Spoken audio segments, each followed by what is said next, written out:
com no es poden veure des del cotxe, des del cel i des de l'aigua aconseguim la perspectiva suficient per a valorar la magnitud de l'obra que s'ha inaugurat avui. L'autovia s'alça sobre l'aigua de Contreras. 3 viaductes i un túnel han sigut necessaris per adaptar-se a una orografia tan espectacular com esta.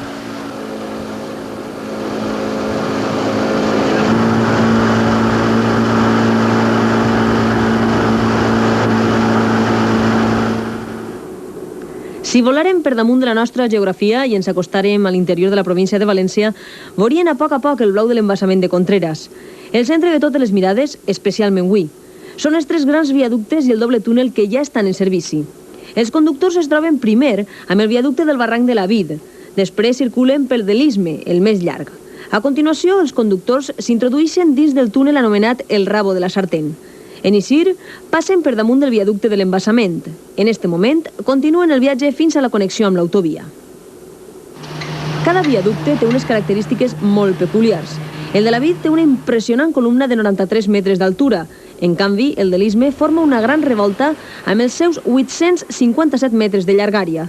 De tota l'obra, el viaducte de l'embassament ha sigut el gran repte per als enginyers. Creuar el pantà de Contreras ha necessitat en alguns moments buidar parcialment el pantà i utilitzar bussos per a les fonamentacions de les columnes. Estos quilòmetres han anat prenent forma a un ritme frenètic, gràcies al treball constant de vora 1.000 persones. A pesar de tot, ja anem per la gran via ràpida. Cost ambiental zero, així ho ha dit la presidenta Plana, i així es tracta de l'autovia per Contreras. Ha salvat 2 paratges naturals verges, són los Cuchillos i las Hoces del Cabriol, espais que signifiquen una frontera natural de 2 comunitats autònomes. Estagla és un dels habitants de les Hoces del Cabriol. Majestuosa, plana per damunt del seu territori.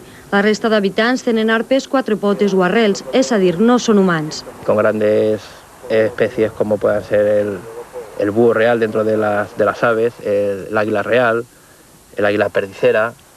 Incluso se ha hablado, ya dejando el tema de las aves, de la presencia de la nutria. Este entorn no s'explica sense l'existència del riu Cabriol, l'afluent més gran del Xúquer. Aquestes aigües estan considerades per la Unió Europea com el riu més net